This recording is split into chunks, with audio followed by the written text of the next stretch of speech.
আমি ইঞ্জিনিয়ার রহমতুল্লাহ আপনাদের সবাইকে স্বাগতম জানাচ্ছি। এখনকার আলোচনায় থাকছে আমার জিএইচসিএল, যার সর্বশেষ ক্লোজিং প্রাইস হচ্ছে 47 টাকা 80 পয়সা।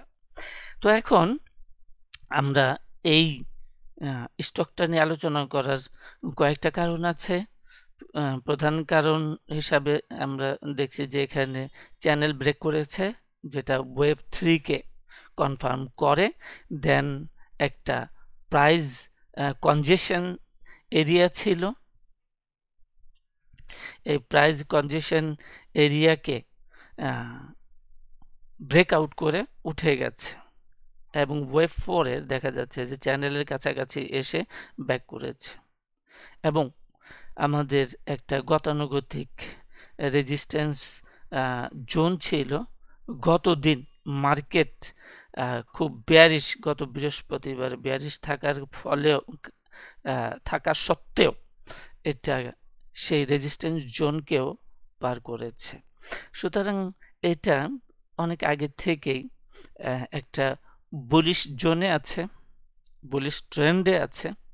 এবং এইটার আরেকটা অন্যতম কারণ হচ্ছে যে এই চার্টটা খুব ক্লিন এবং ক্লিয়ার।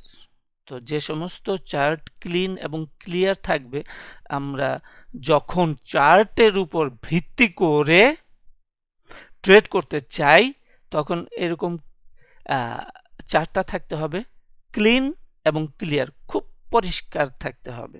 আর যদি প্রাইস ওভারল্যাপিং হয়, যেমনটা আমরা দেখছি যে বৃহত্তর আঙ্গিকে বড় টাইম ফ্রেমে এই রকম ওভারল্যাপিং থাকে, এটা কনজেশন জোনের ভিতর থাকে, তখন ট্রেড না নেওয়াই উত্তম, অথবা যাচাই বাছাই করে নিতে হবে। এনিওয়ে, এখন আমরা দেখছি যে মূল কথা হলো যে চার্ট ভিত্তিক ট্রেড করতে চাইলে সেখানে খুব ক্লিন এবং ক্লিয়ার থাকতে হবে। তাহলে আমরা দেখতে পাচ্ছি যে এখানে আমাদের ওয়েভ 1 3, এটা 3, এটা ট্রায়াঙ্গেল 4 এবং লাস্ট ওয়েভ চলমান আছে ওয়েভ 5। তাহলে ওয়েভ 5টাকে আমরা কিভাবে আইডেন্টিফাই করতে পারি সেটাও আজকের এই ভিডিওতে আমরা দেখতে পারি। তাহলে সাধারণত যে আমরা যেটা করি সেটা হলো যে ওয়েভ 1 সমান ওয়েভ 5, তাহলে সেটা হলো এখান থেকে আমরা এটা নিলাম।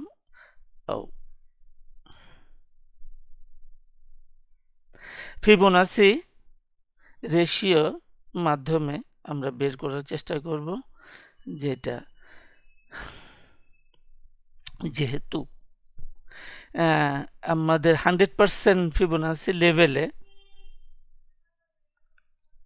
100% ফিবোনাসি লেভেলে এটা টার্গেটটা থাকে। এখন টার্গেটটা নানা কারণে আমরা দেখলাম যে রেজিস্ট্যান্স জোন যেগুলো ছিল সেগুলো ভেঙে ফেলেছে। সুতরাং আমাদের টার্গেট হচ্ছে পরবর্তী 200% ফিবোনাসি লেভেলে অ্যাপ্রক্সিমেটলি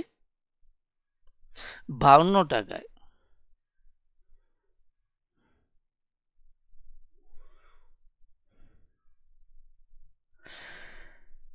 এই একটা মেথড গেল। আরেকটা মেথড হচ্ছে যে একেবারে 1 থেকে 3 পর্যন্ত 1 থেকে 3 পর্যন্ত যে প্রাইস আপ হলো তার রেসপেক্টে আমরা 61.8% ফিবোনাসি লেভেলে পাইতে পারি। তাহলে আমরা দেখলাম যে অ্যাপ্রক্সিমেটলি এই সমস্ত জায়গাতে 47-48 এর একটা রেজিস্ট্যান্স ছিল, সেই রেজিস্ট্যান্সটা পার করেছে। তো সেই ক্ষেত্রে সেকেন্ডারি একটা টার্গেট হইতে পারে এইখানে প্রায় 57 টাকা লেভেলেও হইতে পারে। আরেকটা হচ্ছে যে এটা ইম্পালসিভ মুভমেন্ট আমরা ওয়েভ 4 এখানে বলছি যে এটা ওয়েভ 4। তাহলে ওয়েভ 4টার টোটাল ট্রেনটাকে দুই ভাগে বিভক্ত করে দেয় ফিবোনাসি রেশিওর মাধ্যমে বা অনুযায়ী।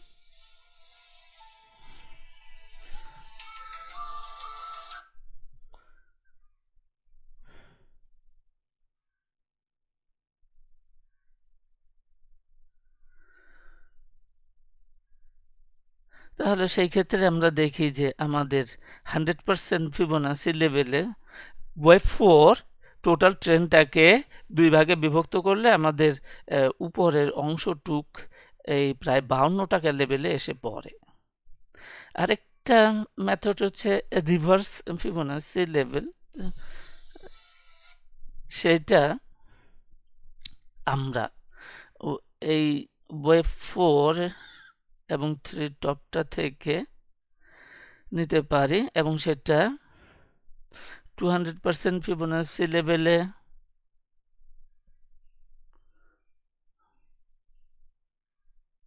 138 হয়ে গেছে, 160 হয়ে গেছে, 52। তাহলে 200% ফিবোনাসি লেভেলে 52 টাকা লেভেলেই পড়ে।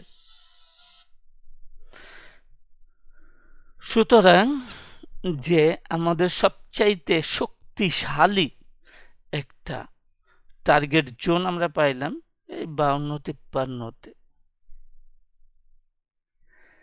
এই 52-53-তে একটা শক্তিশালী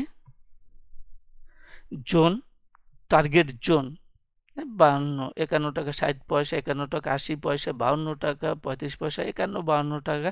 এইটাই হচ্ছে আমাদের একটা শক্তিশালী target resistance level as well as target হইতে পারে। এটা প্রাইমারি এবং এইটার বায়ার এবং সেলাররা প্রচণ্ড বুলিশ থাকলে পরে সেকেন্ডারি একটা টার্গেট 57 পর্যন্ত চলে যেতে পারে।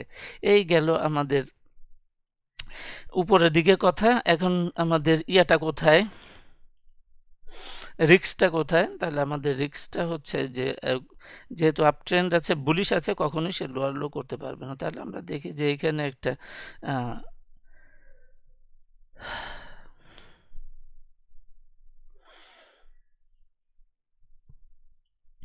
এটা হচ্ছে 39 টাকা 40 পয়সা। তাহলে 39 টাকা 40 পয়সা আমাদের স্টপ লস আমরা নিতে পারি, থাকতে পারে।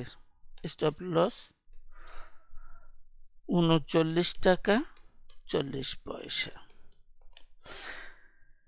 তো এটাই রিস্ক এবং এটাই স্টপ লস এরিয়া বা লেভেল। তো আজকে এই পর্যন্তই। সাথে থাকার জন্য সবাইকে